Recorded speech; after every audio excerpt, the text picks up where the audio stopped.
నమస్తే welcome to టీజీ5 news నేను సుమంచలి ముందుగా బులెటిన్ లో హెడ్లైన్స్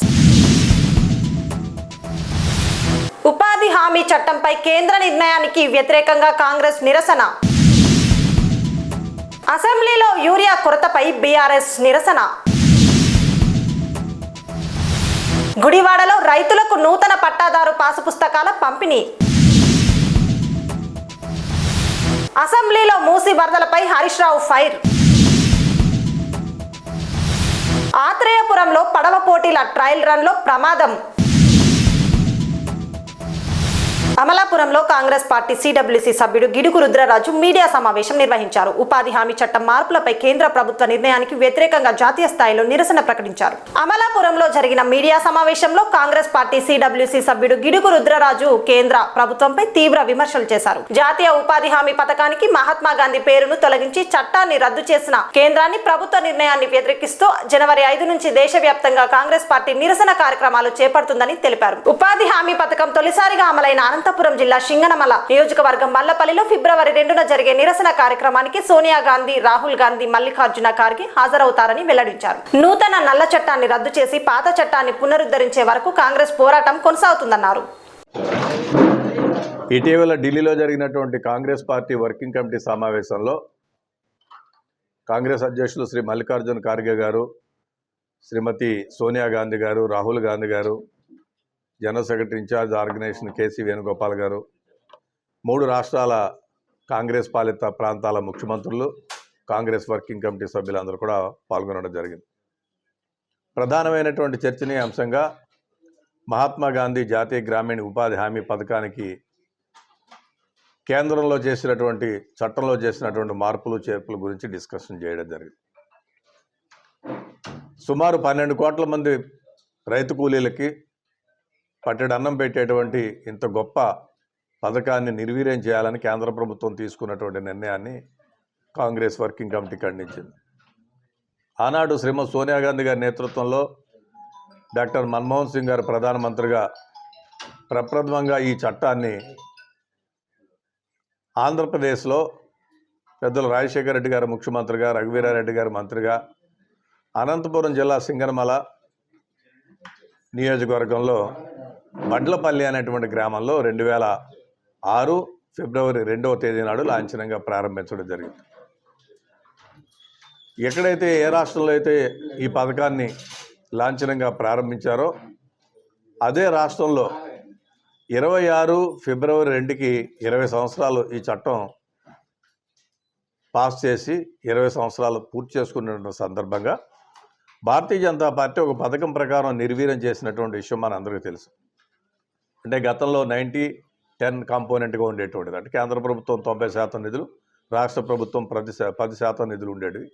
దాన్ని ఇప్పుడు 60-40 చేయడం కానీ, మహాత్మా గాంధీ గారి పేరుని ఒక పథకం ప్రకారం కావాలని ఈ పార్లమెంట్ యాక్ట్లో నుంచి వారి పేరు తీసివేయడం కానీ, అనేకమైనటువంటి ఇతర అంశాలు ఉన్నాయి. వాటిలన్నింటినీ దృష్టిలో పెట్టుకుని ఈ చట్టాన్ని నిర్వీర్యం చేయాలని కేంద్ర ప్రభుత్వం, భారతీయ జనతా పార్టీ, నరేంద్ర మోడీ ప్రభుత్వం తీసుకున్నటువంటి నిర్ణయాన్ని వ్యతిరేకిస్తూ 20 సంవత్సరాలు పూర్తి చేసుకున్నటువంటి సందర్భంగా ఒక బ్రహ్మాండమైనటువంటి సభను నిర్వహించాలని పెద్దలు రఘువీరారెడ్డి గారు, నేను కాంగ్రెస్ వర్కింగ్ కమిటీలో ప్రతిపాదించడం జరిగింది. ఆ మేరకు శ్రీమతి సోనియా గాంధీ గారు, మల్లికార్జున ఖార్గే గారు, రాహుల్ గాంధీ గారు పెద్దలందరూ కూడా యాక్సెప్ట్ చేశారు.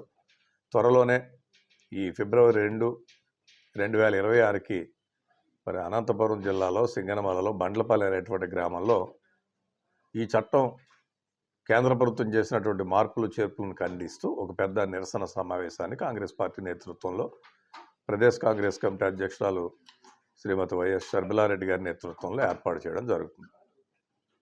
ఉపాధి హామీ కూలీలకు సంబంధించి ఒక పథకం ప్రకారం గ్రామీణ ప్రాంతాన్ని నిర్వీర్యం చేయాలని భారతీయ జనతా పార్టీ ఆలోచన చేస్తుంది. ప్రధానంగా ఈ చట్టంలో కడు పేదలు, ఎస్సీలు కానీ, ఎస్టీలు కానీ, అల్పసంఖ్యాక వర్గాలు కానీ, బలహీన వర్గాలలో మోస్ట్ బ్యాక్వర్డ్ క్లాసెస్ కానీ వీరందరూ కూడా ఉన్నారు. అగ్రవర్ణాల్లో ఉన్నటువంటి పేదలు కూడా జాబ్ కార్డ్స్ తీసుకుని ఇందులో పనిచేస్తున్నటువంటి పరిస్థితి.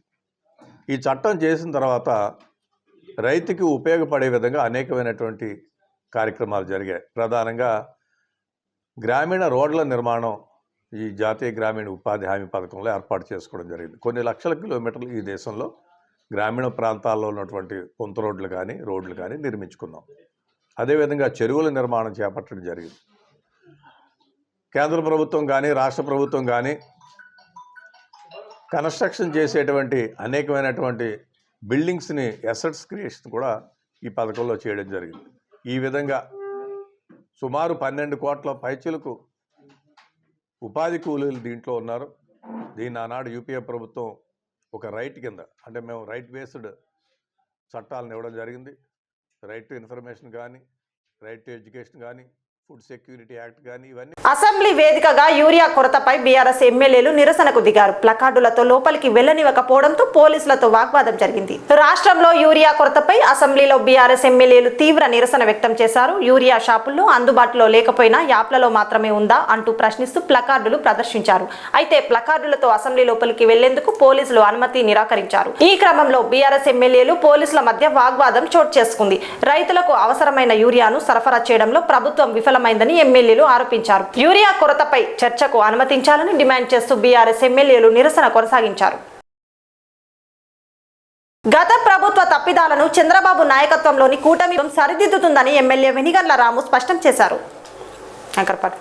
అసెంబ్లీలో మూసీ వరదల అంశం గుడివాడ మండలం సిద్ధాంతం గ్రామంలో శుక్రవారం ఉదయం రీసర్వే గ్రామసభ కార్యక్రమం నిర్వహించారు. ఈ సందర్భంగా భూమి యాజమాన్య హక్కు, పట్టాదారు పాసు పుస్తకాలు పంపిణీ చేపట్టారు. గ్రామసభకు ముఖ్య అతిథులుగా హాజరైన గుడివాడ ఎమ్మెల్యే వెనిగండ్ల రాము, విజయవాడ పార్లమెంటు సభ్యులు కేసినేని చిన్ని రైతులకు నూతన పాసు పుస్తకాలను అందజేశారు. ఈ సందర్భంగా ఎమ్మెల్యే రాము మాట్లాడుతూ గత ప్రభుత్వం చేసిన తప్పిదాలను చంద్రబాబు నాయకత్వంలోని కూటమి ప్రభుత్వం సరిదిద్దుతోందని అన్నారు. గత పాలకులు ప్రజల ఆస్తులపై తమ ఫోటోలు ముద్రించి ప్రజాధనాన్ని దుర్వినియోగం చేశారని విమర్శించారు. రైతులకు ప్రభుత్వ రాజముద్రతో పాటు యాజమానుల ఫోటోలతో కూడిన పాసు పుస్తకాలను అందించడం మంచి కార్యక్రమని తెలిపారు. చంద్రబాబు నాయుడు గారి నాయకత్వంలో కార్యక్రమాన్ని శ్రీకారం చుట్టడం జరిగింది. మీరు చూసుకుంటే గతంలో ఈ రీసర్వే అని చెప్పేసి ఇది చూడండి, ఇది చూస్తే ఏమాత్రం అన్నా మన భూమి మనకిచ్చినట్టుందా, లేకపోతే ఎవరో భూమిలో మనం సాగు చేసుకుంటున్నట్టుందా ఒకసారి చూడండి. ఇంతకు ముందు ఎంత దారుణంగా ఉండేదంటే మన భూముల్ని వాళ్ళ భూముల కింద రిజిస్టర్ చేసుకునేదో మనకి దానం చేస్తున్నట్టుగా కనపడే పరిస్థితి ఉంది. ఇది ఎలా ఉండాల్సిన అవసరం లేదా? ఎప్పుడు చరిత్రలో ప్రపంచంలోనే ఎక్కడా జరగలేదు ఈ విషయం. ఏదైనా ప్రభుత్వానికి రాజముద్ర ఉంటుంది, రాజముద్ర మెయిన్ గా ఉండాలి. ప్రభుత్వం మనకి ఇచ్చింది, మనం చూసుకునేదట్టు ఉండాల్సింది. చూస్తే ఇది ఇంత దారుణంగా, ఎంత చీప్ గా కూడా ఉందో చూడండి. ఒకసారి వేసుకుంటే మనం అంతా చూసుకుంటే ఎంత దారుణంగా ఉన్న వాటిని ఏదో నిజంగా ఇది వచ్చి ఈ ఫోటోలో ఉన్న వ్యక్తే ఇది నా భూమి అంటే నమ్మేటట్టుగా ఉంది. అవునంటారా కాదంటారా? అంత దారుణం ఉన్న పరిస్థితుల నుంచి ఈరోజు మన భూమి మన కింద ఉంటుంది. ఇది ప్రభుత్వ రాజముద్ర. ప్రభుత్వం ఎప్పుడైనా కానీ ప్రభుత్వం రాజముద్రతోనే మనకి ఇచ్చే పేపర్స్ అన్నీ ఉండాలి. అంతేగాని ఎవరో ఒక వ్యక్తి బొమ్మలు వేసుకుని, ఎందుకంటే మహా వేస్తే ఇక్కడ ఏ విషయంలో అయినా కానీ మనకి ప్రభుత్వానికి అధికారంగా ఉండగలిగిన వ్యక్తి ఒకే ఒక్కడున్నారు, అది మహాత్మా గాంధీ గారు. ఆయనలాగా ఈయన ఫీల్ అయిపోయాడో ఏంటో మరి తెలియదు, కానీ ఇంత దారుణంగా ఉచితంగా కూడా రైతులందరికీ కూడా అందజేయాల్సిన ఉద్దేశంతో ఈ కార్యక్రమాన్ని ఏర్పాటు చేశారు. అట్లాగే ఈ రోజు నుంచి ఈ నెల 9వ తారీఖు వరకు కూడా ప్రతి గ్రామంలో ఎవరైతే రైతులు ఉన్నారో వారు కానీ, వారి కుటుంబ సభ్యులు కానీ, వారు బయోమెట్రిక్ తీసుకుని వారందరికీ కూడా ఈ పుస్తకాలన్నీ కూడా ఉచితంగా పంపిణీ చేయడం జరుగుతుంది.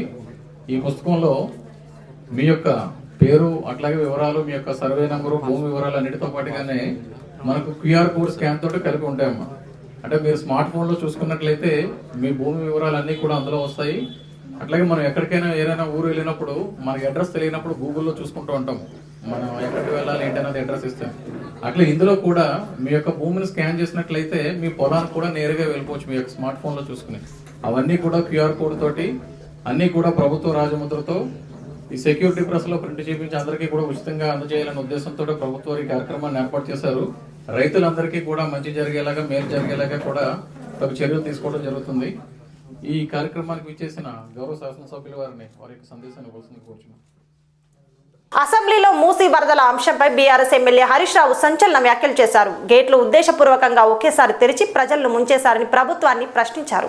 హైదరాబాద్ లో ఇటీవల సంభవించిన వరదలపై అసెంబ్లీలో బీఆర్ఎస్ ఎమ్మెల్యే హరీష్ రావు తీవ్ర ఆరోపణలు చేశారు. పైనుంచి వచ్చే వరదలను ముందే అంచనా వేసి కొద్దిగా నీటిని కిందికి వదలాల్సి ఉండగా ప్రాజెక్టు పూర్తిగా నిండే వరకు గేట్లు తెరవలేదని అన్నారు. అనంతరం ఒకేసారి మూసీ గేట్లు తెరవడంతో ఇండ్లు రోడ్లు మునిగిపోయి ప్రజలు తీవ్ర ఇబ్బందులు పడ్డారని తెలిపారు. ఇది యాదృచ్ఛికం కాదని ఉద్దేశపూర్వకంగానే ప్రభుత్వ పెద్దలు ఈ నిర్ణయం తీసుకున్నారని ఆరోపించారు. మరి మొన్న వరదలు వచ్చినప్పుడు మూసి గేట్లు ఒకేసారి తెరిచి ఉద్దేశపూర్వకంగా ప్రజల ఇండ్లు మునిగిపోవాలి, రోడ్లు మునిగిపోవాలని ఈ ఉద్దేశపూర్వకంగా గేట్లు ఎత్తి ముంపు గురి చేసిన విషయం ప్రభుత్వం దృష్టికి వచ్చిందా? ఎందుకంటే పైన ఎంత వర్షం పడుతుంది, ఫ్లడ్ ఎంత ఉందో చూసుకొని ముందే గేట్లు కొద్దిగా ఎత్తితే స్లోగా గ్రాడ్యువల్ గా ఫ్లడ్ బయటకు పోతుంది.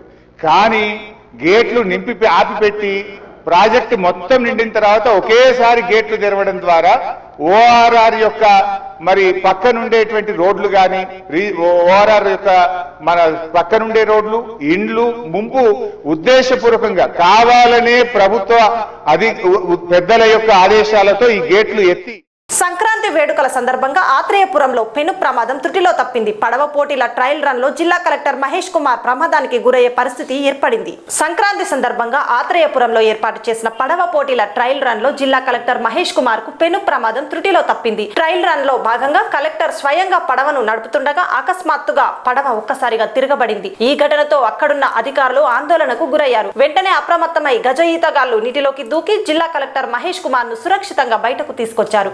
కలెక్టర్ కు ఎలాంటి గాయాలు కాకపోవడంతో అధికారులు ఊపిరి పీల్చుకున్నారు. ఈ ఘటనతో భద్రతా చర్యలను మరింత కఠినతరం చేయాలని అధికారులు నిర్ణయించారు.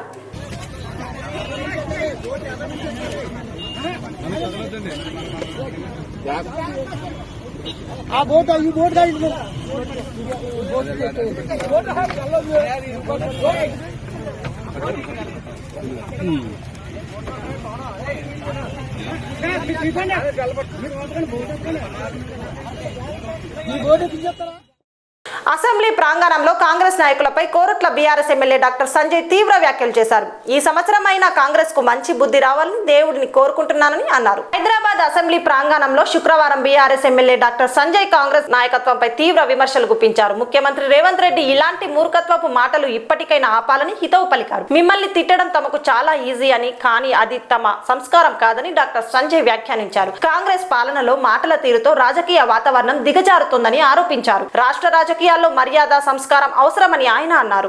పిచ్చి మాటలు మానేసి మూర్ఖత్వ మాటలు మానేసి హుందాగా ప్రవర్తించడం, కనీసం ఈ సంవత్సరంలో అయినా దేవుని కూడా కోరుతా ఉన్నా మీ కొద్ది మంచి బుద్ధి ఇవ్వాలి, ఆ పాడు బుద్ధి పోవాలి, వక్రీకరించే బుద్ధి పోవాలి, మంచి బుద్ధి ఇవ్వాలని చెప్పి మళ్ళీ ఒకసారి దేవుణ్ణి కూడా కోరుతా ఉన్నాను. దయచేసి ఇప్పటికైనా చెప్తా ఉన్నాం, 100% మీతో మేము సహకరిస్తాం. కానీ ఆలోచన విధానంగా మీరు మంచి ఆలోచనలు వస్తే తప్పకుండా కోఆపరేట్ చేస్తాం.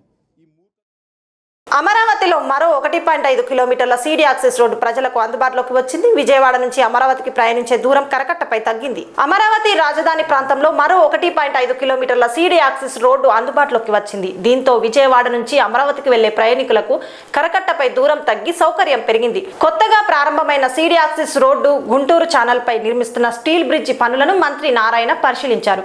ఈ నెలాఖరులోగా స్టీల్ బ్రిడ్జి నిర్మాణ పనులు పూర్తి చేయాలని కాంట్రాక్ట్ సంస్థకు మంత్రి స్పష్టమైన ఆదేశాలు ఇచ్చారు. కరకట్టపై వెళ్లే అవసరం లేకుండా త్వరలోనే బ్రిడ్జిని ప్రజలకు అందుబాటులోకి తేవాలని అధికారులను ఆదేశించారు. సిర్గాపూర్ ఎస్సీ గురుకులంలో మౌలిక వసతుల లేమితో విద్యార్థులు రోడ్డెక్కి నిరసనకు దిగారు. 10 రోజులుగా కరెంటు నీరు లేక తీవ్ర ఇబ్బందులు పడుతున్నామని ఆవేదన వ్యక్తం చేశారు. సిర్గాపూర్ ఎస్సీ గురుకుల పాఠశాలలో విద్యార్థులు తీవ్ర ఇబ్బందులు ఎదుర్కొంటున్నారు. గత 10 రోజులుగా కరెంటు లేకపోవడంతో పాటు తాగడానికి, స్నానం చేయడానికి కూడా నీరు లేకపోవడంతో విద్యార్థులు రోడ్డుపై బైఠాయించి నిరసనకు దిగారు. ఈ వార్డెన్ మాకు వద్దు అంటూ విద్యార్థులు నినాదాలు చేశారు. వార్డెన్ తాగి వచ్చి భవనంపై నుంచి పడేస్తానని బెదిరిస్తున్నాడని విద్యార్థులు ఆరోపించారు. సమస్యను వెంటనే పరిష్కరించాలని అధికారులను డిమాండ్ చేశారు. కనీస మౌలిక వసతులు కల్పించలేని పరిస్థితిలో విద్యార్థులు రోడ్లపైకి రావడం ప్రభుత్వానికి సిగ్గుచేటని వారు ఆవేదన వ్యక్తం చేస్తున్నారు.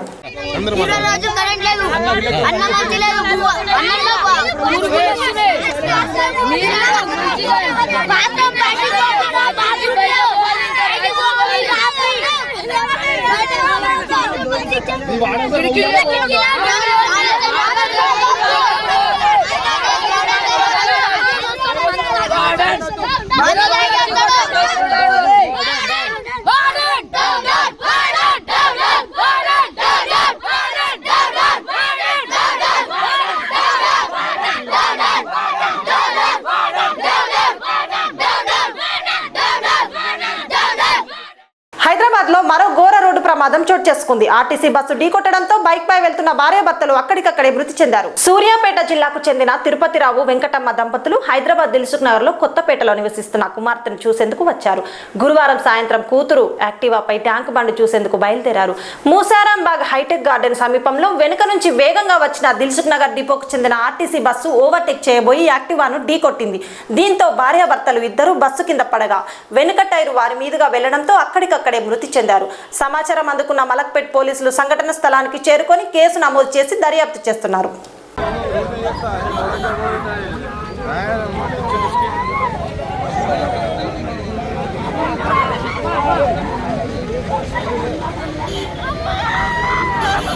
హైదరాబాద్ అభివృద్ధికి ప్రభుత్వం కోట్ల రూపాయలు ఖర్చు చేస్తుంటే ప్రజల నిర్లక్ష్యం ఆ అభివృద్ధిని ప్రశ్నార్థకంగా మారుస్తుంది. హైదరాబాద్ నగరాన్ని ముఖ్యంగా ఓల్డ్ సిటీ ప్రాంతాన్ని అభివృద్ధి చేయడానికి ప్రభుత్వం నిరంతరంగా చర్యలు తీసుకుంటుంది. పాత జంక్షన్ల పునర్నిర్మాణం, చారిత్రక కట్టడాల సంరక్షణ, ప్రజా ప్రదేశాల సుందరీకరణకు భారీగా నిధులు ఖర్చు చేస్తుంది.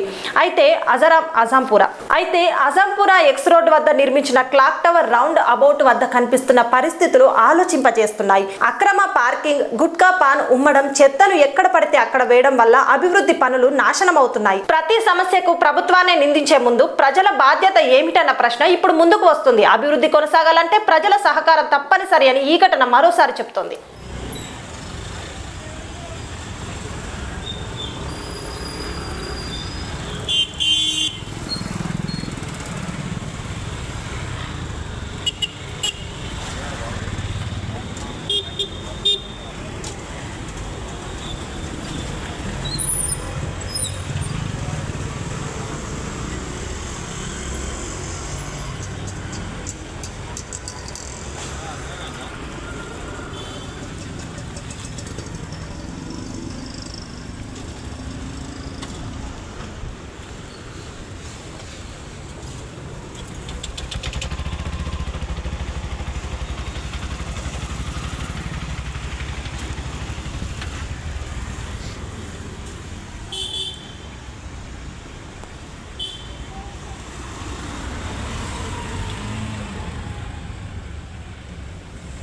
బులెటిన్ ముగించే ముందు హెడ్లైన్స్ మరోసారి.